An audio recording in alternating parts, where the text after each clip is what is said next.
Naitwa Abraham Kenywa Njage, mimi ni mkaanji wa hapa. Kitu nilishangaza sana jana ni kuwa sisi wenyewe tulipitisha Jumatatu, mheshimiwa alikuja hapa na timu yake na tukapitisha soko ijengwe.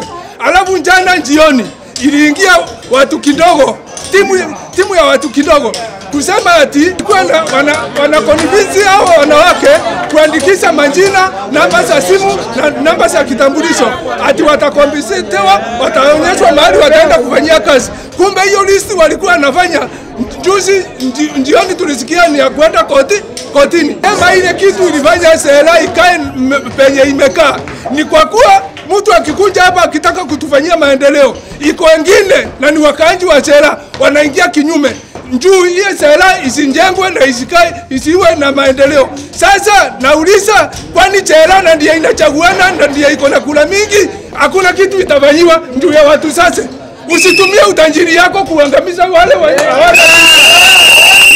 Mimi naitwa John Kenywa, mkaaji wa Sera. Mwapato alikuja hapa na DCC na tukafanywa mkutano, tukaelezewa venye maendeleo inakuja, tukapewa soko na tukaitikia sisi wote. Hata mkiangalia huku manyumba tayari watu wanaanza kubomoa. Wamama wale walikuwa wanauzia huku wameenda wakajenga huko kwa barabara, ndio wanataka maendeleo. Sasa jana jioni ndio tukasikia kuna watu wachache walikuwa nakuja na listi ya kuandikia watu ati wanaonea huruma, wakienda kwa barabara watakanyangwa na gari. Tukajiuliza, watu wanaonea watu ya Sera huruma, mbona haonei watu wachuka wenye wako kwa kalisha barabara kwa barabara huruma? Tukaona hii barua ina maneno, ndio tulikusanya, tukaambiwa leo ndio itapelekwa kotini. Pia tukasema wenye walikuwa wanaandika barua watuletee hiyo barua, na wandi administrator akapigiwa simu usiku akasema ataleta hii barua leo, na mpaka saa hii hiyo barua tujaona. Kwa hivyo mnataka nini? Mnataka nini? Ilikuwa inaandikwa tundue ukweli, sio kwenda kotini. Pia siasa wanapiga siasa mbaya, kwa sababu wanahabari mnaona watu wa Sera wameitikia kwa kauli moja, hata wenye nyumba. Sasa tunashindwa, wanasiasa wanajiingiza kupiganisha watu, ni kwa nini? Majina naitwa Irunda Kanini, mimi ni mkaanji wa hapa. Last season vitu vyangu vilibebwa na maji, na sasa tulipewa pesa ya kutengenezewa soko na mheshimiwa Patrick.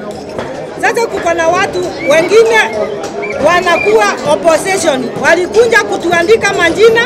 Mimi ni mmoja wa wale wameandikwa majina, tukaambiwa ati tutakompensetwa. Tuligundua hiyo majina watu wamepeleka kotini.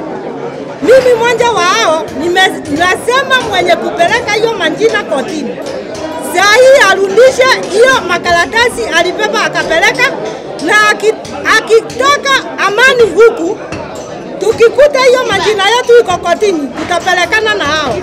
Sasa mimi hata nyumba nimekubali, nimetoka kwa nyumba na imeanza kupomolewa. Sasa ile maneno wamepeleka kule, sasa mwenye kupomoa atafaidika na nini? Wangeambia Patrick Munene hizo pesa hatutaki maendeleo. Sasa tulikubaliana hiyo maendeleo ya soko ianze saa hii. Sasa nataka kutumana hivi, tafadhali Patrick Munene, next Monday tunataka material ya kujenga soko utatukuta hapa.